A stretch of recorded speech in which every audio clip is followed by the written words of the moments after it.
ሰው ነኝ። ሰላም ጤና ይስጥልን። ይህ የእኔ ሰገነት ሚዲያ ነው። እንዴት አላችሁልኝ? ሁሉ ሰላም፣ ሁሉ መልካም?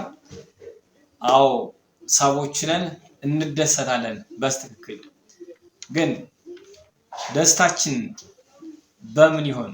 መጠየቆችን ልጠይቅ። በምን ትደሰታላችሁ?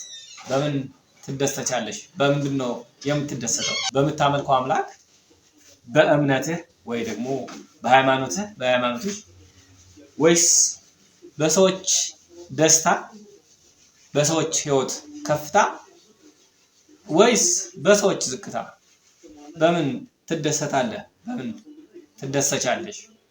ወይስ ደግሞ ከሰዎች ጋር ባለህ ግንኙነት ደስታችን በምን ይሆን?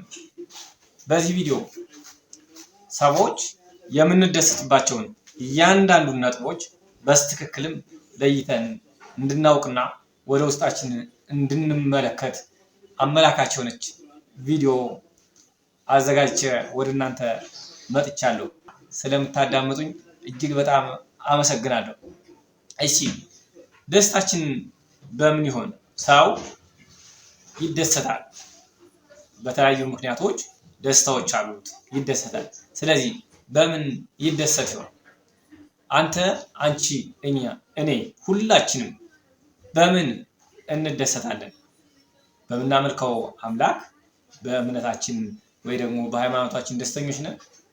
እሱ ከሆነ በምን መልኩ በምን ነጥቦችን በማንሳት ለውይይት እንዲያመቸን እንቀጥላለን። አንድ ሰው በዚህ ዓለም ህይወቱ ሲቀጥል ምናልባትም ይህች የእኔ ሰገነት ሚዲያ ዓላማዋ ሰውና ሰው እንደመሆኑ መጠን ስለ ሰው ማዕከላዊ ጉዳይ አድርጋ በመያዝ ውይይቶችን የምታስቀጥል ስለሆነ የሰው ልጅ በአምላኩ በኩል ወይም በእምነቱ በሃይማኖቱ በኩል ምን ብሎ ይደሰታል? አንደኛው አምላኬ ያውቀኛል ወይም ደግሞ አምላኬ ከኔ በላይ ይጨነቃል፣ ለኔ ከኔ ይልቅ የኔ አምላክ የማመልከው አምላክ ይጨነቃል፣ ያስባል፣ አምላኬ ያውቀኛል ብለን ስናስብ በምናመልከው አምላክ ደስተኞች እንሆናለን። ሁለተኛው የተጨነቅንበትን ሁሉ በአምላካችን ፊት ስንገልጥ ደስተኞች እንሆናለን። ይህም ማለት አንድ ሰው የተለያዩ ሸክሞችን ተሸክሞ ከአንድ ወደ አንድ ቦታ ሊንቀሳቀስ ድካም ስላለበት ያን ሸክም ብናነሳለን ሸክሙ ቀሏልና እጅግ በጣም ደስተኛ እንደሚሆን ግልጽ ነው።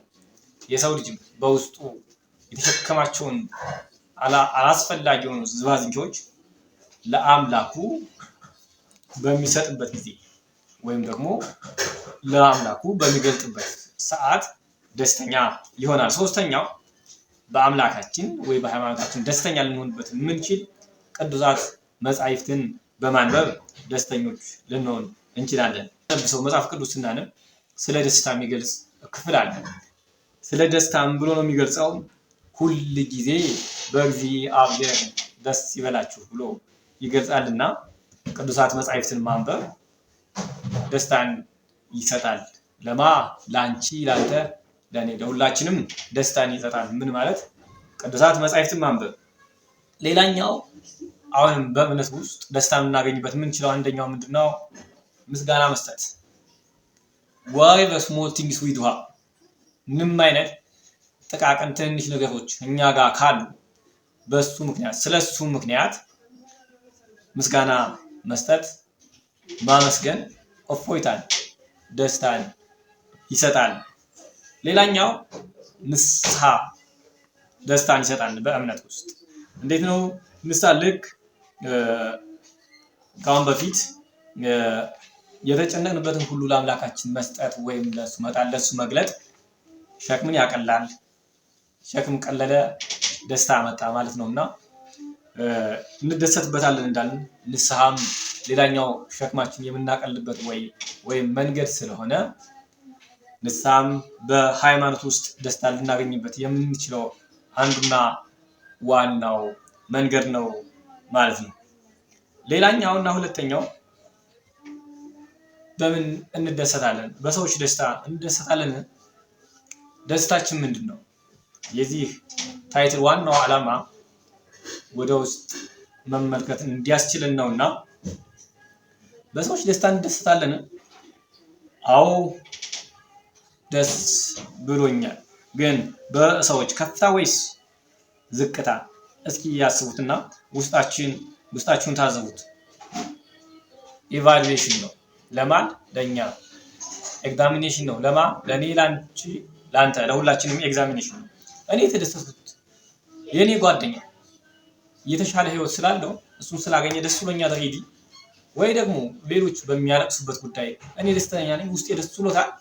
ይህ ከሆነ ሌሎች በሚያለቅሱበት ጉዳይ፣ በሌሎች ዝቅታ፣ በሌሎች ጤና ማጣት ደስ የምንሰኝ ከሆነ ሰው ከሚለው ኮንሰፕት ጋር የሚሄድ አይደለም እና ወደ ውስጣችን መመልከት ማለት እፈልጋለሁ። ሌላኛው ከሰዎች ጋር ባለን ግንኙነት ደስታን እናገኘውን? ምን አይነት ግንኙነት ነው ያለን? እሱንም ማሰብ በስትክክልም አስፈላጊ ነው ብዬ አምናለሁ። እንዴት ነው ይሄ ሪሌሽንሺፕ ቢልዲንግ የምንለው?